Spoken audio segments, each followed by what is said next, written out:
अस्सलाम वालेकुम दोस्तों, मैं मोहम्मद शबाद अपने वीकली व्लॉग के साथ आपकी खिदमत में हाज़िर हूँ। मेरी आप दोस्तों से दरख्वास्त है कि जिन दोस्तों ने अभी तक मेरे चैनल को सब्सक्राइब नहीं किया, प्लीज़ सब्सक्राइब करें, लाइक करें और दोस्तों में शेयर करें। अब बिलतरतीब आप देखें तो मुल्क के जो इकनॉमिक हालात हैं, ये मुआशी हालात इतने को अच्छे नहीं चल रहे। और ऊपर बदकिस्मती ये है कि हम शायद उन हालात से समझने की कोशिश भी नहीं कर रहे। सियासी जमातें एक दूसरे के पीछे लगी हुई हैं और हर सियासी जमात दूसरी जमात को नाकाम करने की कोशिशें कर रहे हैं। अवाम भी ज़ाहिर सी बात है उनकी तरफ मुंह उठा के देख रहे हैं कि कब हमारे ये सियासी बच्चे सियाने होंगे तो हमारे हालात चेंज होंगे। और अब जो सियासी जमातें हैं, ये सियासी लीडरान हैं, उनकी क्रेडिबिलिटी अब ये रह गई है कि उनको कोई इनका दोस्त मुल्क कर्ज देने को भी तैयार नहीं है।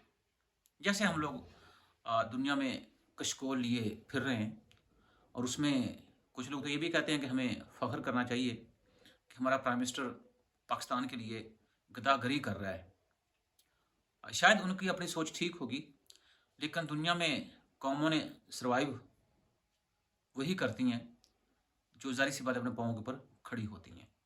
तो आइए हम आज सबसे पहले शुरू करते हैं कि 2023 के अंदर हेनले इंडेक्स ने पासपोर्ट्स की रैंकिंग की है और जिसमें बिलतरतीब देखा जाए तो जापान का पासपोर्ट दुनिया का ताकतवर तरीन पासपोर्ट करार दिया गया है।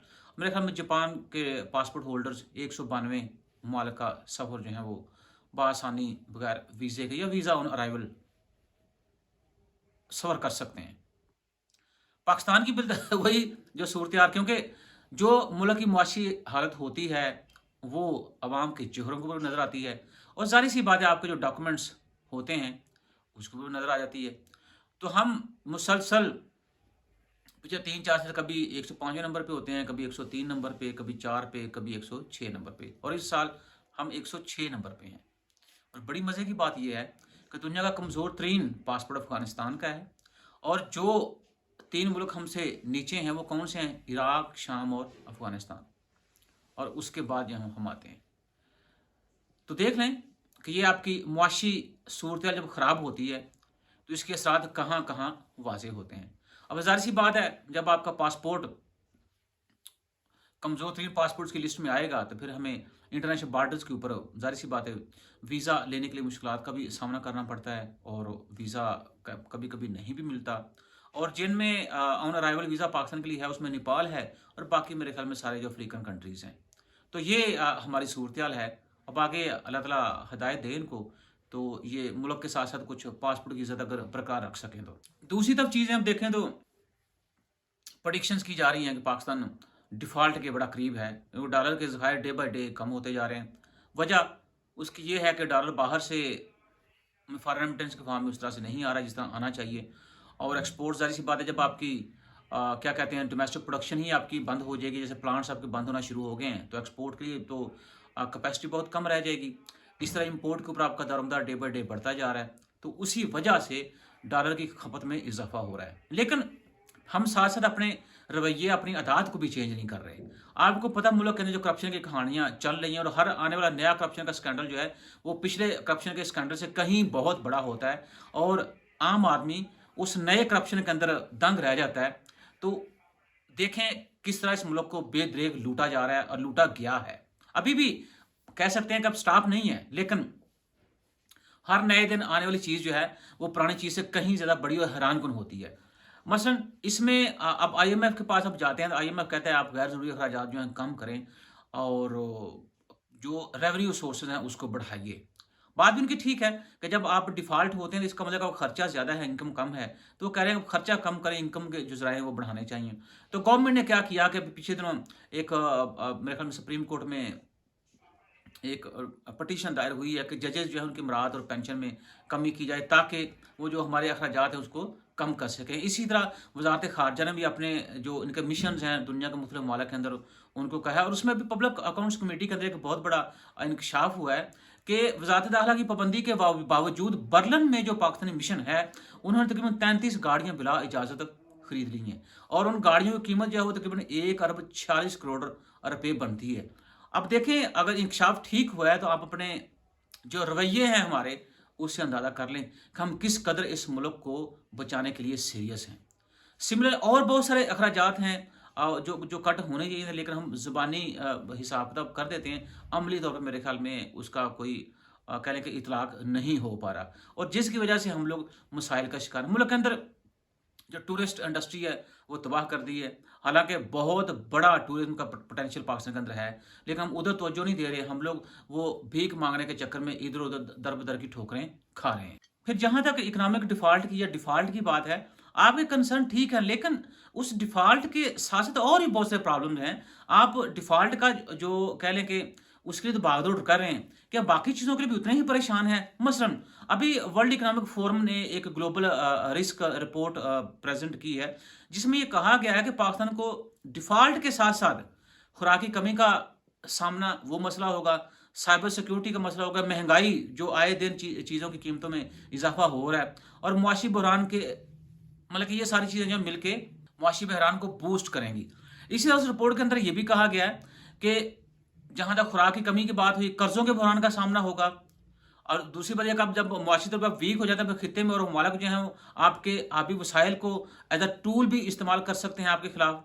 इसी तरह और बहुत सी चीज़ें, और साथ ये भी कहा गया कि पाकिस्तान में सैलाब से तकरीबन 8 लाख एकड़ से ज़ायद ज़री ज़मीन तबाह हो गई है, और जिसकी वजह से जो ज़री अजनास हैं उनकी कीमतों में इज़ाफ़ा हो रहा है। ये भी आपके सामने गंदम का बहरान। इस दफ़ा तो मैंने खुद अपनी आँखों से लोगों को देखा है आटे, सस्ते आटे की खरीद के लिए लाइनों में लगे हुए। आप सिंध में आपको पता है बंदा जो था वो मर गया सस्ता आटा लेने के चक्कर में। तो इन सारी चीज़ों का ज़िम्मेदार कौन है? क्या मैं ये कह सकता हूँ कि हमारे जो बिहेवियर्स हैं उसके अंदर जो एहसास है किसी दूसरे बंदे के बारे में, वो शायद ख़त्म हो चुका है। क्योंकि हमें अब इस तरह से ट्रेन कर दिया गया है कि जैसे सियासी जमातें, पीडीएम ने पीटीआई को चलने नहीं दिया, अब पीटीआई ज़ोर-तोड़ लगा रही है कि हम पीडीएम को ना चलने दें।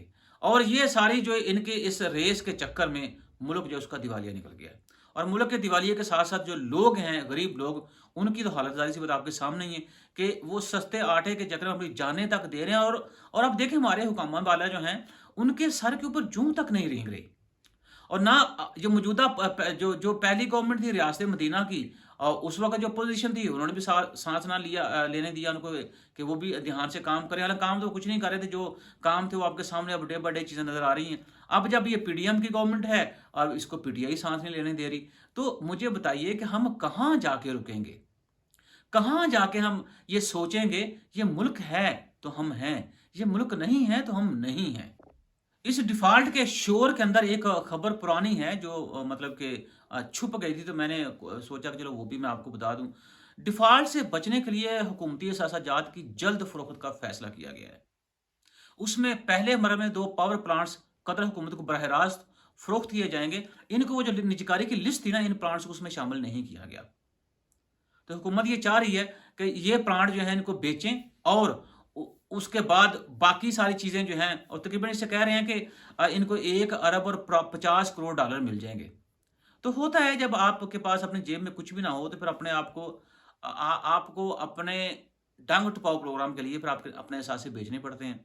और ये एक शुरू से प्लानिंग की होती है, और अभी भी नहीं कर रहे, अभी भी ये लोग सीरियस नहीं है, क्योंकि पाकिस्तान ना नवाज शरीफ साहब का है, ना इमरान खान साहब का है, ना जरदारी साहब का है, किसी का नहीं, पाकिस्तान हमारा है। तो आप ये देखें, इन लोगों के पास पैसे हैं, ये तो जाके बाहर मुल्कों में बैठ जाएँगे। इमरान खान साहब के बच्चे बाहर पढ़ रहे हैं, बाहर रह रहे हैं, ठीक है।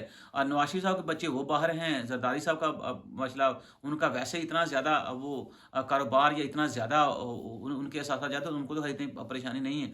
परेशानी तो होगी मेरे जैसे आम बंदे को, आप जैसे आम बंदे को, जो गरीब बंदे को आखिर इस मुल्क का बनेगा क्या? तो आहिस्ता-आहिस्ता अब जो है वो असासाजात जो हैं वो बिकना शुरू हो गए हैं। अभी पिछले दिनों में आपको शायद याद हो, मैंने वीलॉग किया था जिसमें ये बताया था कि हमारे जो एयरपोर्ट्स हैं उसमें जो कह रहे हैं जी, जो एक्सटर्नल सोर्सेज फाइनेंसिंग या एक्सटर्नल फाइनेंसिंग सोर्स जिसे कह रहे हैं कि हम एयरपोर्ट जो हैं वो जो कह रहे हैं कि फॉरेन कंपनीज उनको देना कि हमारे एयरपोर्ट्स की एफिशिएंसी जो बेहतर होगी। तो ये भी एक किस्म का कह रहे हैं कि आप वो लीज़ पे देने वाली बात है। वो ऑलरेडी कुछ हमारे एयरपोर्ट्स जो हैं वो लीज़ पे हैं।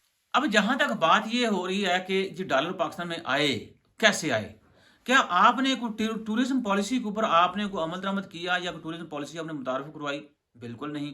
क्या आपने फॉरेन डायरेक्ट इन्वेस्टमेंट जो है اس کو ملک میں لانے کے لیے کوئی عملی اقدامات کیے نہیں۔ ظاہر بات ہے فارن انویسٹر جو ہے اس کو سستے انٹرسٹ ریٹس کے اوپر قرضے چاہیے، فارن انویسٹر جو ہے اس کو سیکیورٹی چاہیے، فارن انویسٹر جو ہے وہ آپ کا جو ہیکٹک پروسیجر ہے اس کے اندر آسانیاں چاہیے۔ کیا ہم نے اس کے اوپر اطلاع کیا ہے؟ نہیں۔ ہاں ابھی جو رپورٹ اس سال وہ ہوئی ہے اس کے اندر بورڈ آف انویسٹمنٹ نے کہا ہے کہ چین نے رواں مالی سال جو ہے مطلب کہ ظاہر سی بات ہے یہ پچھلے 2022 کی بات ہو رہی ہے، تو چونکہ ہمارا جو مالی سال ہے وہ 1 جولائی سے شروع ہوتا ہے، تو 5ویں پاسوں کو شروع ہونے والی کل براہ راست غیر ملکی سرمایہ کاری کا 30% 23% حصہ کس نے ڈالا ہے؟ چائنا نے۔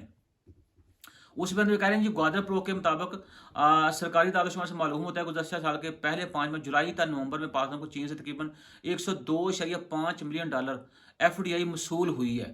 تو ایک ملک جو ہے اگر وہ FDI میں سب سے بڑا سرمایہ کار بن کے آپ کے سامنے پیش آ رہا ہے تو آپ کو میرے خیال میں چاہیے کہ اس کو سہولیات فراہم کریں، سیکیورٹی فراہم کریں، ان کو جو اور دیگر معاملات ہیں لنک ٹو FDI، تو اس کے اندر آسانی پیدا کرنی چاہیے تاکہ آپ کے ملک جو کمی تھی ڈالر کی وہ کچھ اسی طریقے سے پوری کر لیں۔ لیکن ہم تو میرے خیال میں وہ چیزیں ہو رہی ہیں کہ سمن بکمن عمی فاہم لا یرجعون، کہ ہم گنگے ہیں، بہرے ہیں، سن نہیں سکتے، دیکھ نہیں سکتے، بول نہیں سکتے، تو وہ اس میں ہم جو ہے نا وہ لگے ہوئے ہیں۔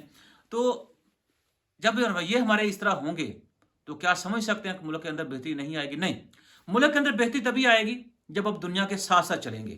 تو جیسے دنیا کے اندر مختلف ممالک جو ہیں وہ ٹورزم انڈسٹری کو پروموٹ کرنے کے لیے اقدامات کر رہے ہیں، وہ ہمیں بھی کرنے چاہیے۔ جیسے دنیا کے اندر لوگ انفراسٹرکچر کو توجہ دے رہے ہیں ویسے ہمیں بھی توجہ دینی چاہیے۔ جیسے دنیا کے اندر لوگ انرجی کرائسس کے ایشوز کو حل کرنے کے لیے نئے نئے سٹیپس لے رہے ہیں وہ ہمیں بھی لینے چاہیے۔ جیسے دنیا کے اندر ممالک جو اپنے ہیومن کیپٹل کو ڈیولپ کر رہے ہیں تاکہ اس کا کنٹریبیوشن ٹو GDP بڑھے، ویسے ہمیں بھی کرنا چاہیے۔ جیسے دنیا کے اندر مختلف ممالک جو اپنے ہیومن کیپٹل کے لیے انٹرنیشنل مارکیٹ کے اندر ان کی ڈیمانڈ وہ جنریٹ بھی کر رہے ہیں اور ڈیمانڈ کہہ لیں کہ سرچ بھی کر رہے ہیں، اسی طرح ہمیں بھی کرنا چاہیے، تب جا کے کہیں تھوڑے بہت جو چیزیں ہیں آنے والے سالوں میں وہ بہتری ہوگی۔ ورنہ تو جو میرے خیال میں جو انالیسس وہ یہی بتا رہا ہے کہ آنے والے سال جو ہیں مہنگائی کا پوائنٹ آف ویو سے بہت مشکل ہوں گے۔